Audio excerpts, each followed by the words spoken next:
శ్రీకాకుళం జిల్లా మందస మండలం ఉద్దానం ప్రాంతంలోని జీడి తోటల్లో భల్లుకాల సంచారం గ్రామస్తులను బెంబెలెత్తిస్తోంది.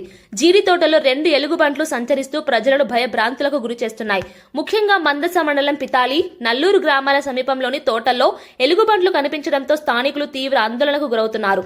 జీడి తోటల్లో పనులకు వెళ్లే రైతులు, కూలీలు ఎలుగుల సంచారంతో భయంతో వణుకుతున్న పరిస్థితి నెలకొంది. పరిసర ప్రాంత ప్రజలు బయటకు వెళ్లాలంటేనే భయపడే స్థితి ఏర్పడిందని గ్రామస్తులు చెబుతున్నారు. పిల్లలు, మహిళలు ఎక్కువగా ఉండే ప్రాంతాల్లో ఎలుగుబంట్లు తిరుగుతుండటంతో ప్రమాదం పొంచి ఉందని ఆందోళన వ్యక్తం చేస్తున్నారు. పెద్దమ్మ నాకే తెలియదు, కేక్ లేదు బయటకు వచ్చింది, వెదర పడిపోయింది.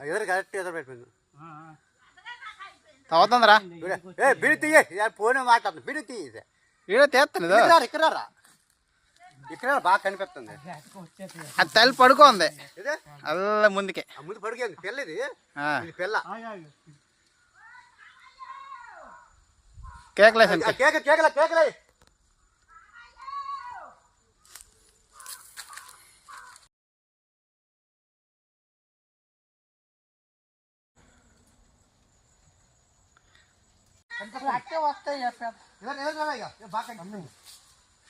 చూడు ఇక్కడ కనిపిస్తుంది ఏడిగా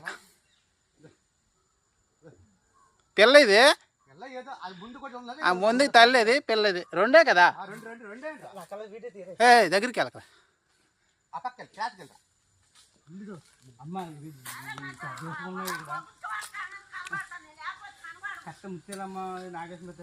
పెద్దమ్మ నాకే తెలియదు, కేక్ లేదు బయటకు వచ్చింది, వెదర పడిపోయింది. తవ్వుతుందిరా ఫోన్ మాట్లాడుతుంది బిడి తీసి ఈడ తీస్తుంది, ఇక్కడ బాగా కనిపిస్తుంది. అది తల్లి పడుకోంది అల్ల ముందుకే. ముందు పడుకోండి పిల్లది పిల్ల కేకలేసి కేకలే